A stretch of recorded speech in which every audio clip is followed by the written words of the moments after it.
Hey viewers, in this video we are going to discuss about the conditional statements. It is one of the topic which we will be using throughout the C++ programming, and you will be using the same type of logic in all the other programming languages. So make sure to watch the video till the end.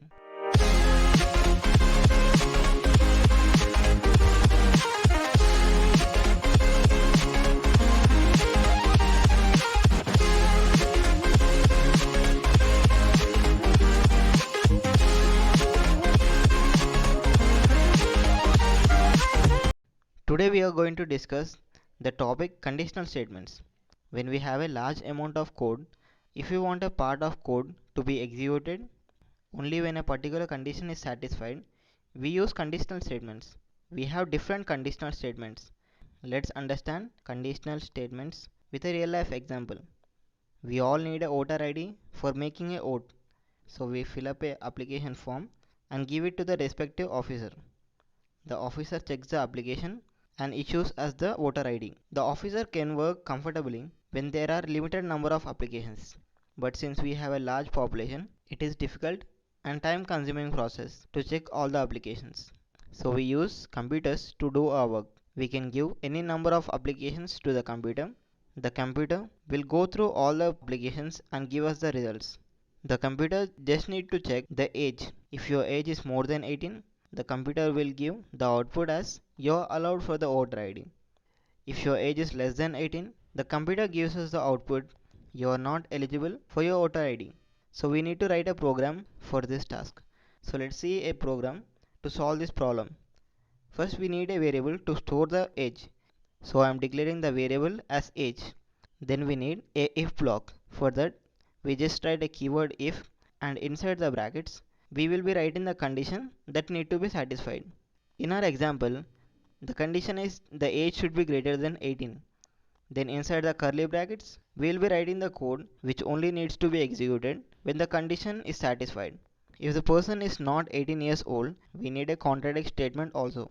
We use another conditional statement which is else. Whenever the if condition is false, the else block will be executed. Let's try to execute this code in our code blocks IDE. We are on our code blocks IDE. I am creating a variable age which we will be taking from the user. Now if block, and the condition is the age should be greater than 18. If the condition is satisfied, we will be printing out you are eligible for voter ID. Otherwise, we will be using a else block to print a statement you are not eligible for a voter ID. Let's run it now. If we give an input 30, we will get the output that you are eligible for your voter ID. If we give the input as 15, we will be getting the output you are not eligible for your voter ID. Here, if we don't mention a curly bracket after the if condition, then also it would work if it has only one statement. If we declare multiple statements without curly braces, only the first statement will be treated along with the if condition, and all the other will be treated as independent statements. Conditional statements are of different types: if, ifelse, if, elseifelse, and the switch. We got a good understanding of if and ifelse statements from our last program. Now let us understand the if, elseif, else statement with an example. We all love to play the game of lottery. So here we have a lottery machine which gives random numbers. So the lottery rules are simple. If you get a number less than 20, you will get a toy car. And if you get a number above 100, you will get a ball. In any other scenario, you will not get anything. Let's try to write a code to execute this task. Let's come to a code blocks IDE. I have created a variable as a lottery and initialized it to 0. We will be changing its value as we need. Now I am printing a statement saying the number you got is equal to the lottery. Now we will write our first if block, inside which we will write the condition if the lottery is less than 20.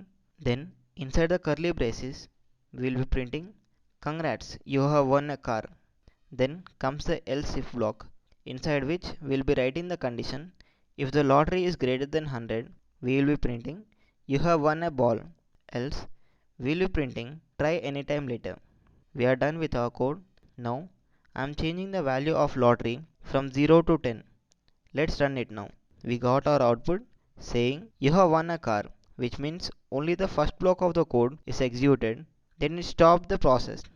If I change the value to 30, then we'll be getting the output try sometime later, which means only the else block got executed because the lottery equal to 30 doesn't suit both the first conditions.